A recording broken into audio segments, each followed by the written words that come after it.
Chapter 2 of The Picture of Dorian Gray by Oscar Wilde. This recording is in the public domain. Read by Bob Neufeld. As they entered, they saw Dorian Gray. He was seated at the piano, with his back to them, turning over the pages of a volume of Schumann's Forest Scenes. "You must lend me these, Basil," he cried. "I want to learn them. They are perfectly charming."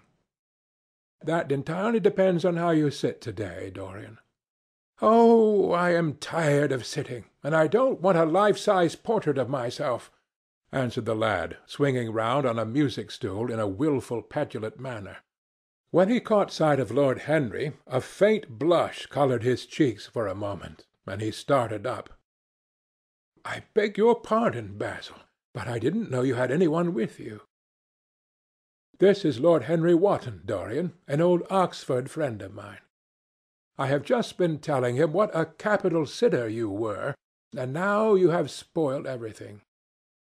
"You have not spoiled my pleasure in meeting you, Mr. Gray," said Lord Henry, stepping forward and extending his hand. "My aunt has often spoken to me about you. You are one of her favourites, and I am afraid one of her victims also." "I am in Lady Agatha's black books at present," answered Dorian with a funny look of penitence. "I promised to go to a club in Whitechapel with her last Tuesday, and I really forgot all about it. We were to have played a duet together. 3 duets, I believe. I don't know what she will say to me. I am far too frightened to call." "Oh, I will make your peace with my aunt.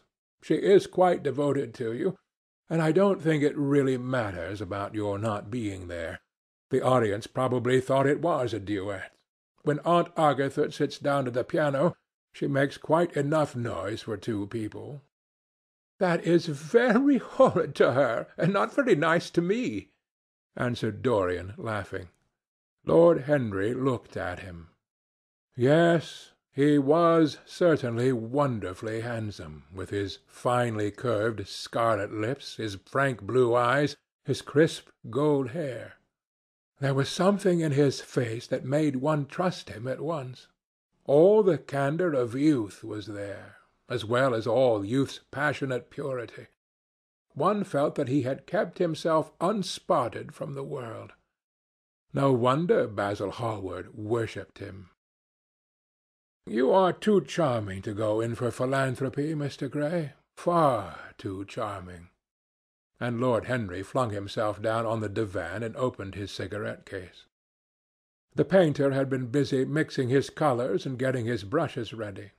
He was looking worried, and when he heard Lord Henry's last remark, he glanced at him, hesitated for a moment, and then said, "Harry, I want to finish this picture to-day. Would you think it awfully rude of me if I asked you to go away?" Lord Henry smiled and looked at Dorian Gray. "Am I to go, Mr. Gray?" he asked. "Oh, please don't, Lord Henry. I see that Basil is in one of his sulky moods, and I can't bear him when he sulks.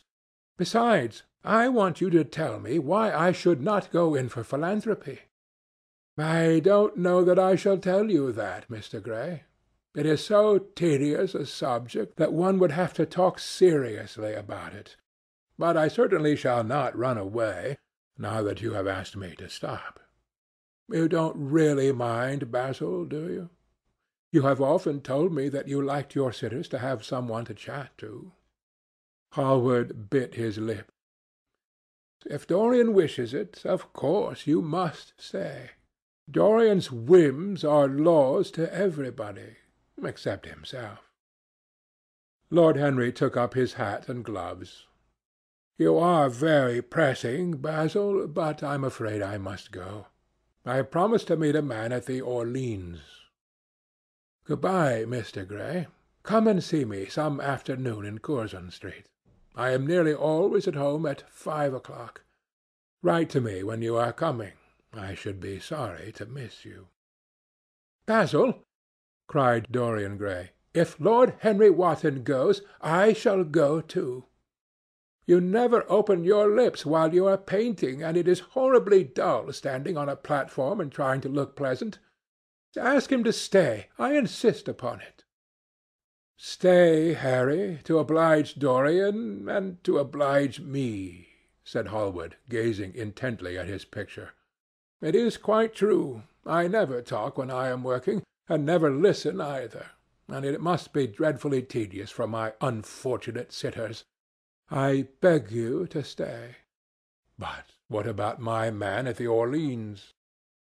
The painter laughed. "I don't think there will be any difficulty about that. Sit down again, Harry. And now, Dorian, get up on the platform, and don't move about too much, or pay attention to what Lord Henry says. He has a very bad influence over all his friends, with the single exception of myself." Dorian Gray stepped on the dais with the air of a young Greek martyr, and made a little moue of discontent to Lord Henry, to whom he had rather taken a fancy. He was so unlike Basil. They had made a delightful contrast. And he had such a beautiful voice. After a few moments he said to him, "Have you really a very bad influence, Lord Henry? As bad as Basil says?" "There is no such thing as a good influence, Mr. Gray. All influence is immoral. Immoral from the scientific point of view." "Why?" "Because to influence a person is to give him one's own soul. He does not think his natural thoughts or burn with his natural passions. His virtues are not real to him. His sins, if there are such things as sins, are borrowed. He becomes an echo of someone else's music, an actor of a part that has not been written for him. The aim of life is self-development, to realize one's nature perfectly. That is what each of us is here for. People are afraid of themselves nowadays. They have forgotten the highest of all duties, the duty that one owes to oneself. Of course they are charitable. They feed the hungry and clothe the beggar, but their own souls starve and are naked. Courage has gone out of our race. Perhaps we never really had it. The terror of society, which is the basis of morals, the terror of God, which is the secret of religion, these are the two things that govern us. And yet— "Just turn your head a little more to the right, Dorian, like a good boy," said the painter, deep in his work, and conscious only that a look had come into the lad's face that he had never seen there before. "And yet," continued Lord Henry, in his low musical voice, and with that graceful wave of the hand that was always so characteristic of him, and that he had even in his Eton days, "I believe that if one man were to live out his life fully and completely, were to give form to every feeling, expression to every thought, reality to every dream, I believe that the world would gain such a fresh impulse of joy that we would forget all the maladies of medievalism and return to the Hellenic ideal, to something finer, richer than the Hellenic ideal, it may be. But the bravest man amongst us is afraid of himself. The mutilation of the savage has its tragic survival in the self-denial that mars our lives. We are punished for our refusals. Every impulse that we strive to strangle broods in the mind and poisons us. The body sins once and has done with its sin, for action is a mode of purification. Nothing remains then but the recollection of a pleasure or the luxury of a regret. The only way to get rid of a temptation is to yield to it. Resist it, and your soul grows sick with longing for the things it has forbidden to itself, with desire for what its monstrous laws have made monstrous and unlawful. It has been said that the great events of the world take place in the brain. It is in the brain, and the brain only, that the great sins of the world take place also. You, Mr. Gray, you yourself, with your rose-red youth and your rose-white boyhood, you have had passions that have made you afraid, thoughts that have filled you with terror, day-dreams and sleeping dreams whose mere memory might stain your cheek with shame." "Stop!" faltered Dorian Gray. "Stop! You bewilder me. I don't know what to say. There is some answer to you, but I cannot find it. Don't speak. Let me think. Or rather, let me try not to think." For nearly 10 minutes he stood there, motionless, with parted lips and eyes strangely bright. He was dimly conscious that entirely fresh influences were at work within him. Yet they seemed to him to have come really from himself. The few words that Basil's friend had said to him, words spoken by chance, no doubt, and with wilful paradox in them, had touched some secret chord that had never been touched before, but that he felt was now vibrating and throbbing to curious pulses. Music had stirred him like that. Music had troubled him many times. But music was not articulate. It was not a new world, but rather another chaos that it created in us. Words, mere words, how terrible they were, how clear and vivid and cruel. One could not escape from them. And yet what a subtle magic there was in them. They seemed to be able to give a plastic form to formless things, and to have a music of their own as sweet as that of viol or of flute. Mere words! Was there anything so real as words? Yes, there had been things in his boyhood that he had not understood. He understood them now. Life suddenly became fiery-colored to him. It seemed to him that he had been walking in fire. Why had he not known it? With his subtle smile Lord Henry watched him. He knew the precise psychological moment when to say nothing. He felt intensely interested. He was amazed at the sudden impression that his words had produced, and remembering a book that he had read when he was 16, a book which had revealed to him much that he had not known before, he wondered whether Dorian Gray was passing through a similar experience. He had merely shot an arrow into the air. Had it hit the mark? How fascinating the lad was! Hallward painted away with that marvellous bold touch of his that had the true refinement and perfect delicacy that in art, at any rate, comes only from strength. He was unconscious of the silence. "Basil, I am tired of standing," cried Dorian Gray suddenly. "I must go out and sit in the garden. The air is stifling here." "My dear fellow, I am so sorry. When I am painting, I can't think of anything else. But you never sat better. You were perfectly still, and I have caught the effect I wanted. The half-parted lips and the bright look in the eyes. I don't know what Harry has been saying to you, but he has certainly made you have the most wonderful expression. I suppose he has been paying you compliments. You mustn't believe a word that he says." "He has certainly not been paying me compliments. Perhaps that is the reason that I don't believe anything he has told me." "You know you believe it all," said Lord Henry, looking at him with his dreamy, languorous eyes. "I will go out to the garden with you. It is horribly hot in the studio. Basil, let us have something iced to drink, something with strawberries in it." "Certainly, Harry. Just touch the bell, and when Parker comes I will tell him what you want. I have got to work up this background, so I will join you later on.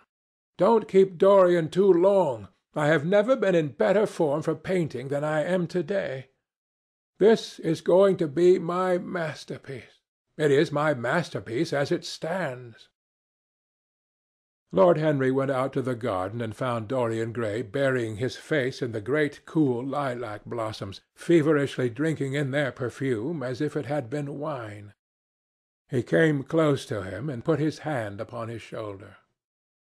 "You are quite right to do that," he murmured.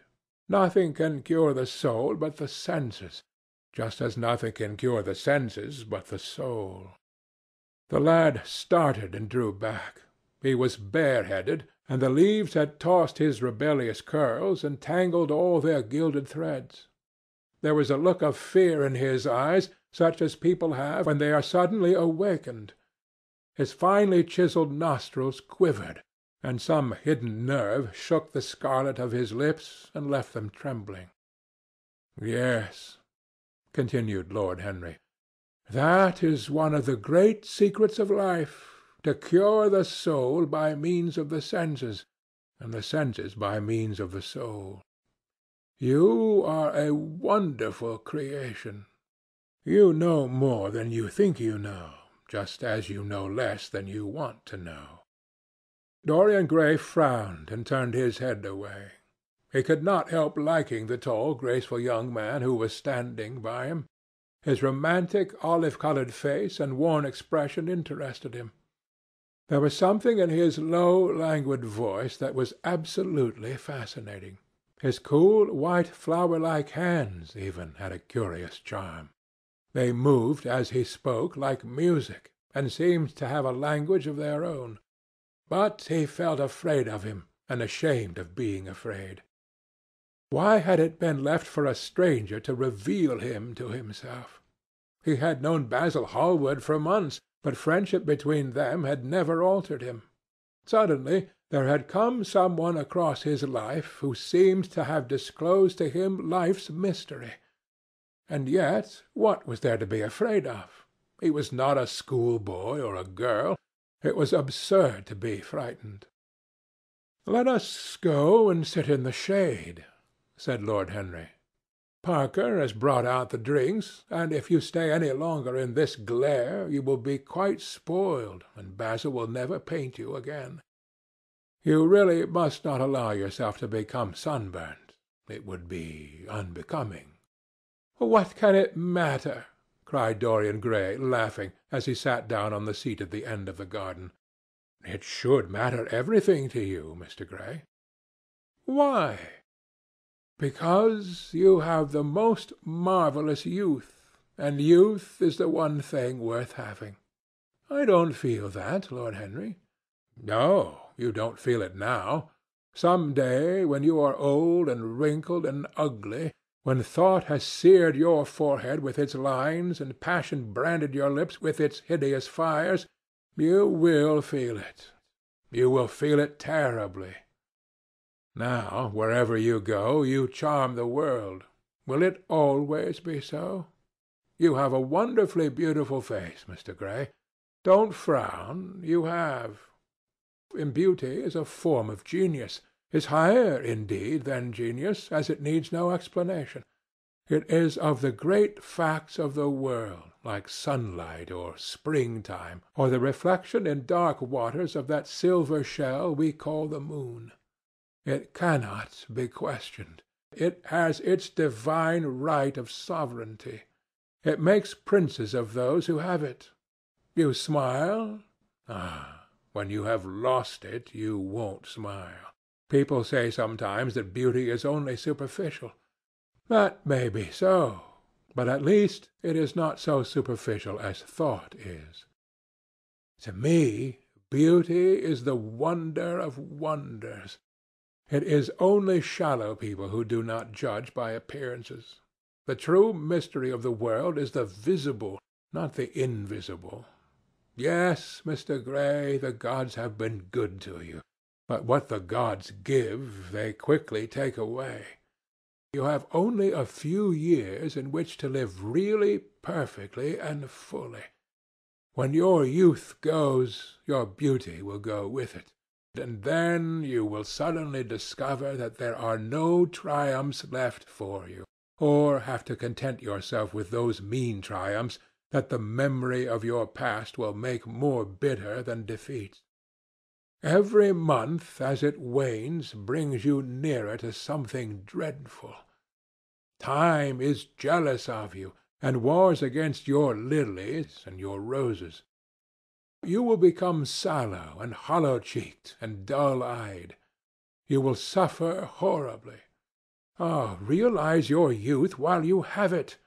Don't squander the gold of your days, listening to the tedious, trying to improve the hopeless failure, or giving away your life to the ignorant, the common, and the vulgar.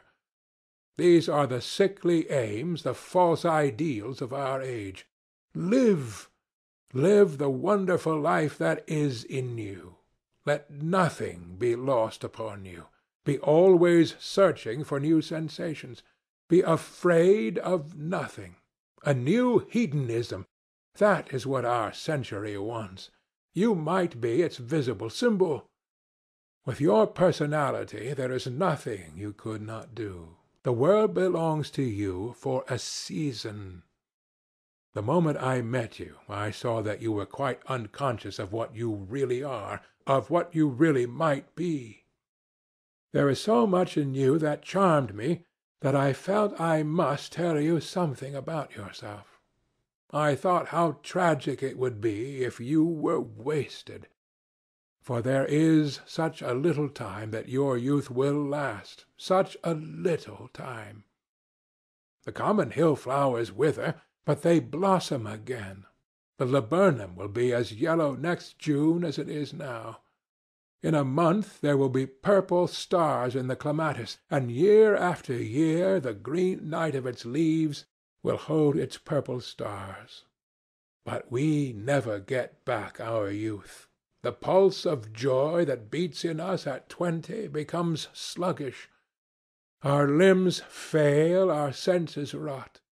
We degenerate into hideous puppets, haunted by the memory of the passions of which we were too much afraid, and the exquisite temptations that we had not the courage to yield to. Youth! Youth! There is absolutely nothing in the world but youth.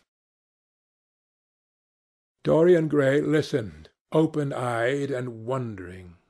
The spray of lilac fell from his hand upon the gravel. A furry bee came and buzzed round it for a moment. Then it began to scramble all over the oval stellated globe of the tiny blossoms. He watched it with that strange interest in trivial things that we try to develop when things of high import make us afraid, or when we are stirred by some new emotion for which we cannot find expression, or when some thought that terrifies us lays sudden siege to the brain and calls on us to yield. After a time the bee flew away. He saw it creeping into the stained trumpet of a Tyrian convolvulus. The flower seemed to quiver, and then swayed gently to and fro. Suddenly the painter appeared at the door of the studio and made staccato signs for them to come in. They turned to each other and smiled. "I am waiting," he cried. "Do come in. The light is quite perfect, and you can bring your drinks." They rose up and sauntered down the walk together.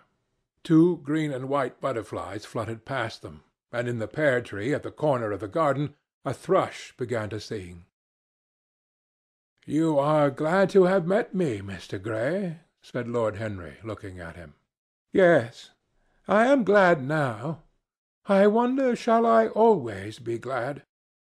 "Always. That is a dreadful word. It makes me shudder when I hear it.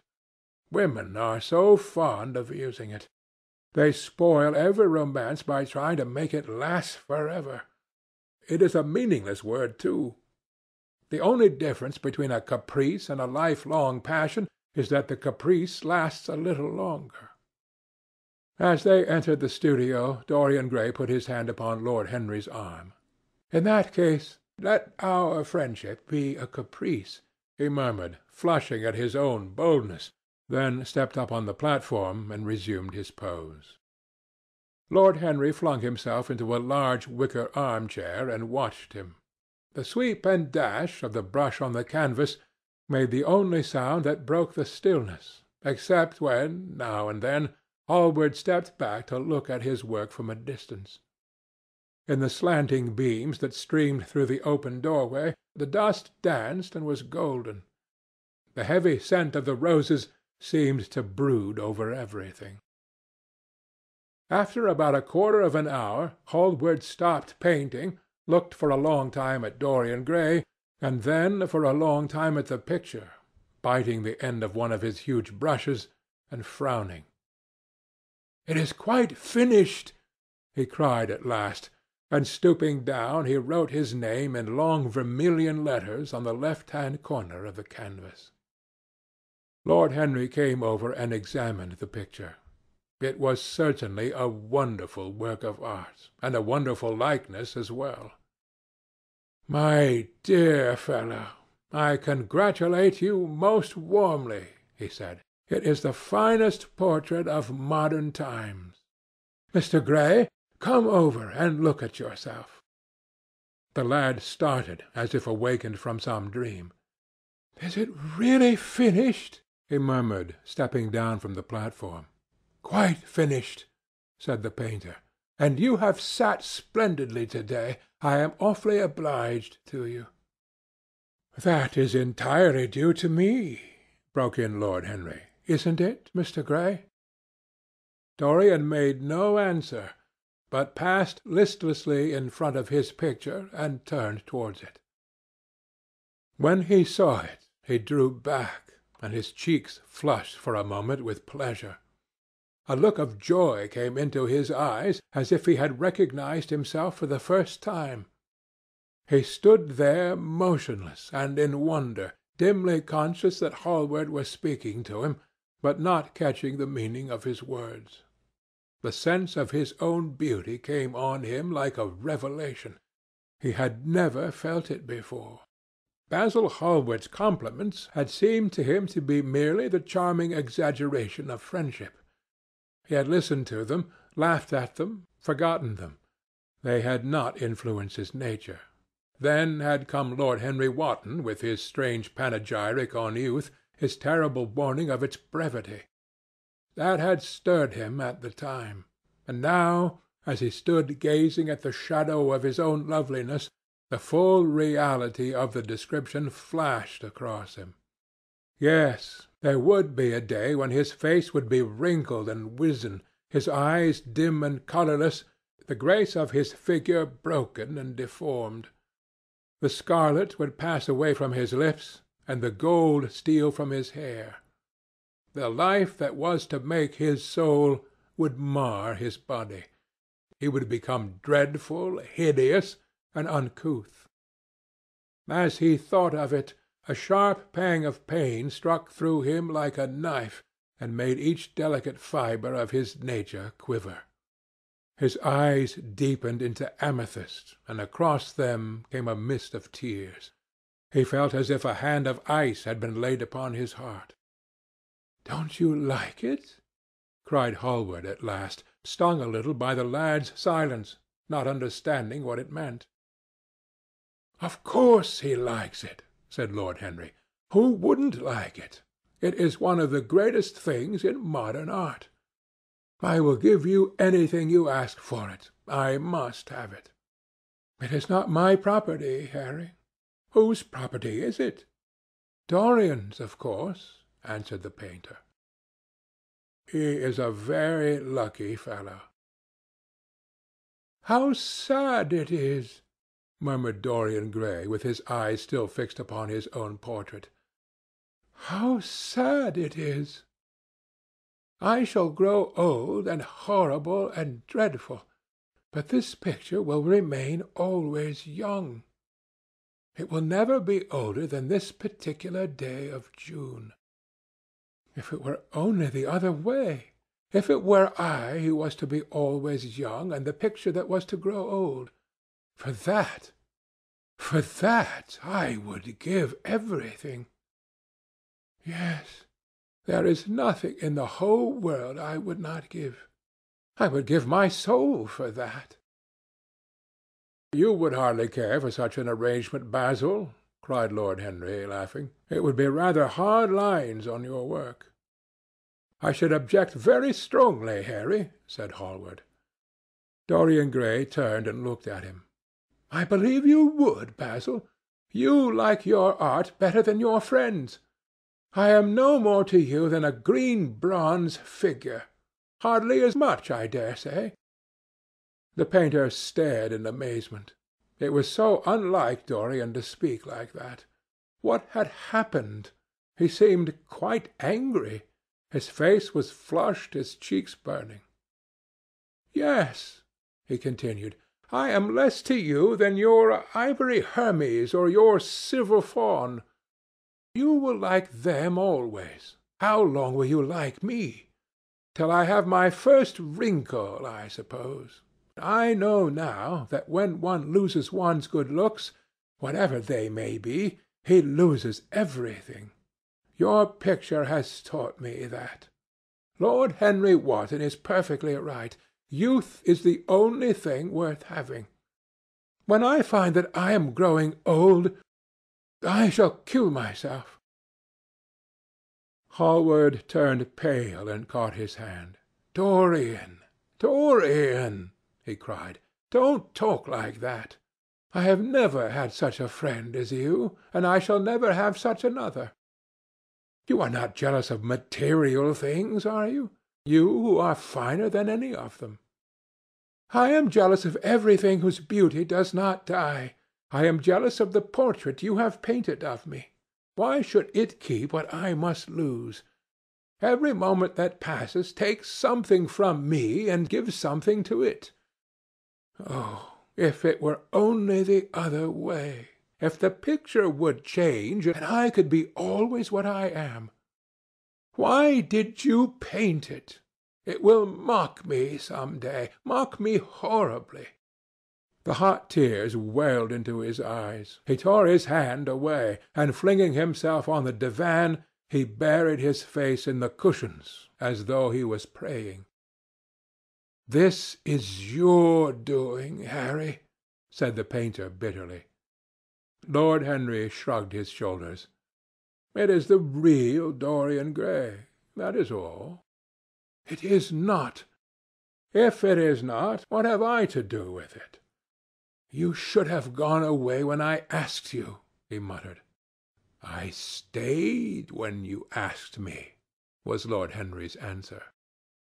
"Harry, I can't quarrel with my two best friends at once, but between you both you have made me hate the finest piece of work I have ever done, and I will destroy it. What is it but canvas and colour? I will not let it come across our 3 lives and mar them." Dorian Gray lifted his golden head from the pillow, and with pallid face and tear-stained eyes looked at him as he walked over to the deal painting table that was set beneath the high-curtained window. What was he doing there? His fingers were straying about among the litter of tin tubes and dry brushes, seeking for something. Yes, it was for the long palette-knife, with its thin blade of lithe steel. He had found it at last. He was going to rip up the canvas. With a stifled sob the lad leaped from the couch, and rushing over to Hallward, tore the knife out of his hand and flung it to the end of the studio. "Don't, Basil, don't!" he cried. "It would be murder." "I am glad you appreciate my work at last, Dorian," said the painter coldly, when he had recovered from his surprise. "I never thought you would." "Appreciate it? I am in love with it, Basil. It is part of myself. I feel it." "Well, as soon as you are dry, you shall be varnished and framed and sent home. Then you can do what you like with yourself." And he walked across the room and rang the bell for tea. "You will have tea, of course, Dorian? And so will you, Harry? Or do you object to such simple pleasures?" "I adore simple pleasures," said Lord Henry. "They are the last refuge of the complex. But I don't like scenes, except on the stage. What absurd fellows you are, both of you! I wonder who it was defined man as a rational animal. It was the most premature definition ever given. Man is many things, but he is not rational. I am glad he is not, after all, though I wish you chaps would not squabble over the picture. You had much better let me have it, Basil. This silly boy doesn't really want it, and I really do." "If you let any one have it but me, Basil, I shall never forgive you," cried Dorian Gray. "And I don't allow people to call me a silly boy. You know the picture is yours, Dorian. I gave it to you before it existed. And you know that you have been a little silly, Mr. Gray, and that you don't really object to being reminded that you are extremely young." "I should have objected very strongly this morning, Lord Henry." "Ah, this morning. You have lived since then." There came a knock at the door, and the butler entered with a laden tea-tray and set it down upon a small Japanese table. There was a rattle of cups and saucers and the hissing of a fluted Georgian urn. 2 globe-shaped china dishes were brought in by a page. Dorian Gray went over and poured out the tea. The 2 men sauntered languidly to the table and examined what was under the covers. "Let us go to the theatre to-night," said Lord Henry. "There is sure to be something on somewhere.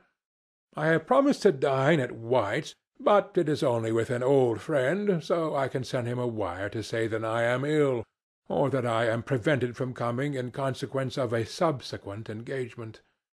I think that would be a rather nice excuse. It would have all the surprise of candour." "It is such a bore putting on one's dress clothes," muttered Hallward, "and when one has them on they are so horrid." "Yes," answered Lord Henry dreamily.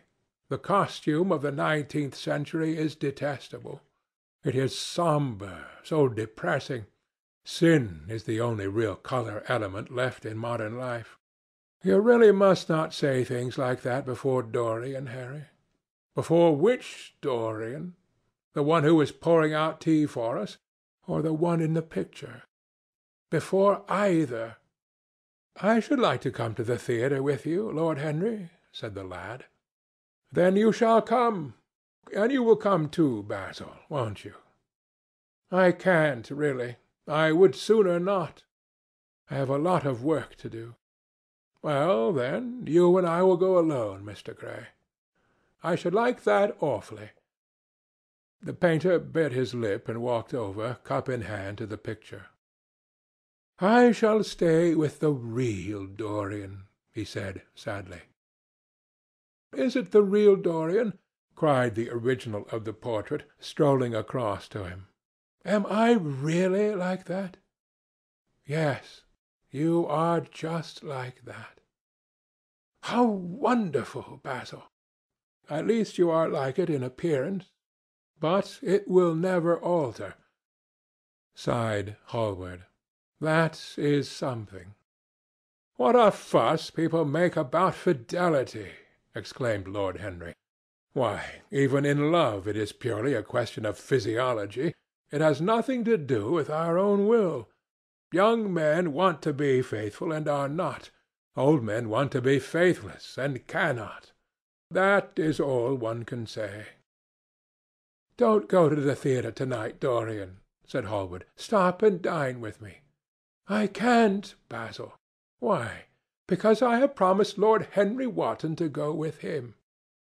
"He won't like you better for keeping your promises. He always breaks his own. I beg you not to go." Dorian Gray laughed and shook his head. "I entreat you." The lad hesitated and looked over at Lord Henry, who was watching them from the tea-table with an amused smile. "I must go, Basil," he answered. "Very well," said Hallward, and he went over and laid down his cup on the tray. "It is rather late, and as you have to dress, you had better lose no time. Good-bye, Harry. Good-bye, Dorian. Come and see me soon. Come tomorrow." "Certainly. You won't forget?" "No, of course not," cried Dorian. "And Harry." "Yes, Basil?" remember what I asked you when we were in the garden this morning." "I have forgotten it." "I trust you." "I wish I could trust myself," said Lord Henry, laughing. "Come, Mr. Gray, my hansom is outside, and I can drop you at your own place. Good-bye, Basil. It has been a most interesting afternoon."